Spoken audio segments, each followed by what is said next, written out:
I got so much motherfucking design on right now.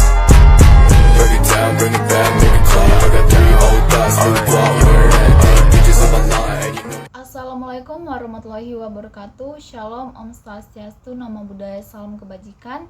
Perkenalkan, nama saya Indrani Dende, NPM saya 2263201021.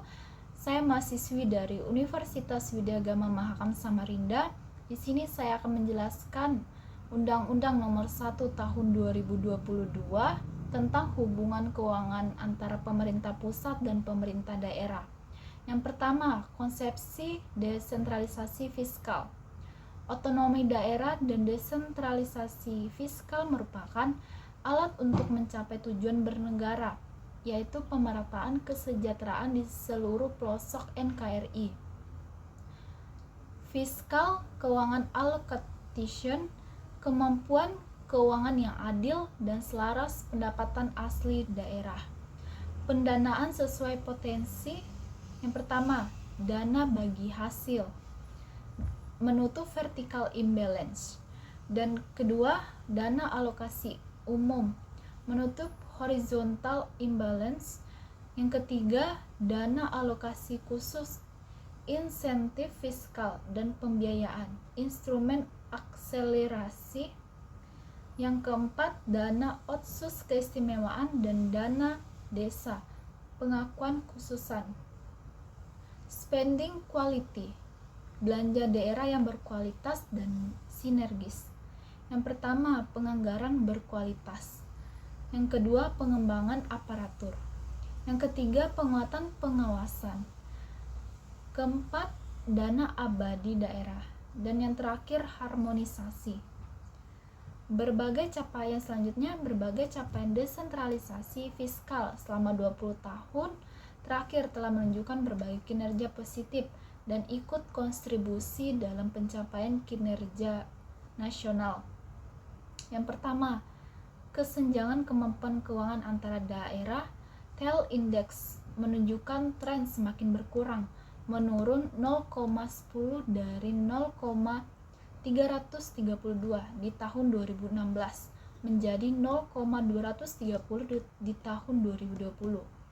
Yang kedua, penerimaan pajak daerah terhadap produk domestik regional bruto dari tahun 2016 sampai 2019 mengalami peningkatan.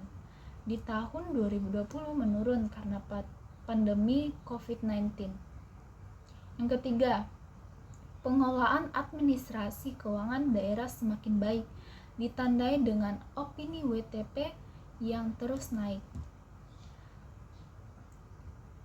Yang keempat, pelaksanaan otonomi dan desentralisasi fiskal telah berkontribusi untuk perbaikan berbagai capaian layanan publik dasar dan kesejahteraan. Selanjutnya, tantangan desentralisasi fiskal. Yang pertama, pemanfaatan TKDD yang belum optimal. Yang pertama, sebagian besar DAU digunakan untuk belanja pegawai 30% sampai 65%. Yang kedua, ketergantungan daerah terhadap DAK sebagai salah satu sumber belanja modal. Yang kedua, struktur belanja daerah yang belum memuaskan. Yang pertama, program dan kegiatan fokus 29,623 program dan 263,135 kegiatan. Yang kedua, dominasi belanja pegawai 32,4%. Yang terakhir, belanja infrastruktur sangat rendah 11,5%. Yang ketiga, local tax retention masih cukup rendah.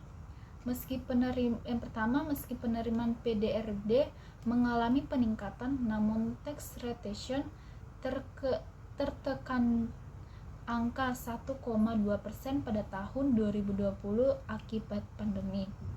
Yang keempat, pemanfaatan pembiayaan yang masih terbatas. Yang pertama, pemanfaatan KPBU masih terbatas. Yang kedua, total pinjaman daerah di Indonesia sangat rendah, 0,049% PDB dibandingkan rata-rata pinjaman daerah di negara perkembangan sebesar 5% PDB di 2000. Yang kelima, sinergi fiskal pusat daerah yang belum optimal. Masih terjadi mismatch antara program pusat daerah. Misal KPBU SPAM unggulan terkendala daerah Pemda belum membangun sambungan ke masyarakat.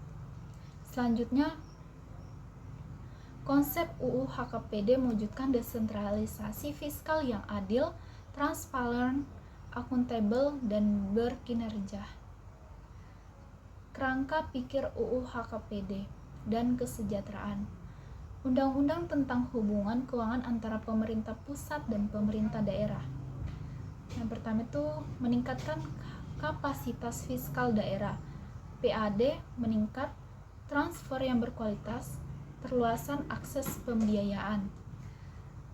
Yang kedua itu meningkatkan berkualitas belanja daerah, belanja fokus dan optimal, ditambah harmonisasi kebijakan fiskal pusat dan daerah.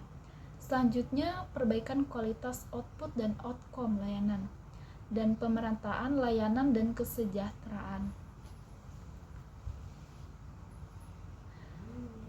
Alokasi sumber daya nasional yang efektif dan efisien melalui HKPD. Di sini pemerataan kesejahteraan masyarakat di seluruh pelosok NKRI. Alokasi sumber daya nasional yang efektif dan efisien melalui HKPD yang transparan dan akuntabel. Yang pertama, ketimpangan vertikal dan horizontal yang menurun. Yang kedua, penguatan local taxing power. Yang ketiga, peningkatan kualitas belanja daerah. Dan yang keempat, harmonisasi belanja pusat dan daerah. Akuntabilitas berorientasi pada hasil, efisien, equality, versatility, dan universalitas. Yang pilar pertama, mengurangi ketimpangan horizontal dan vertikal menuju pemerataan layanan dan kesejahteraan. Desain transfer ke daerah. Yang pertama, dana bagi hasil.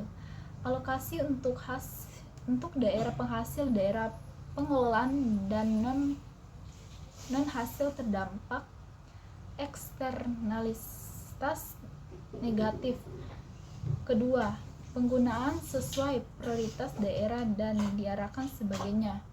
Dan yang ketiga, memperhatikan kinerja dukungan penerimaan negara dan pemulihan lingkungan. Yang kedua, dana alokasi umum. Yang pertama, penggunaan DAU digunakan sesuai kinerja daerah dalam mencapai layanan publik. Yang kedua, earmarking untuk kelurahan. Dan yang ketiga, dana alokasi khusus. Yang pertama, bersifat penugasan sesuai prioritas nasional. Yang kedua, fokus pada pencapaian target kinerja. Dan yang ketiga, perencanaan dan pengalokasian disinergikan dengan pendanaan lain. Pengaturan pembiayaan utang daerah. Manfaat kebijakan baru mengenai pembiayaan utang daerah. Yang pertama, pengintegrasian persetujuan daripada pembahasan RAPDB, simplifikasi prosedur tanpa mengurangi aspek prudentiati.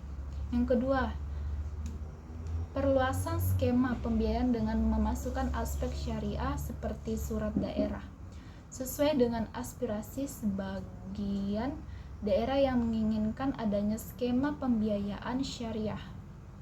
Yang ketiga, reklasifikasi jenis pinjaman dari berdasarkan jangka. Selanjutnya, pengaturan dana abadi daerah.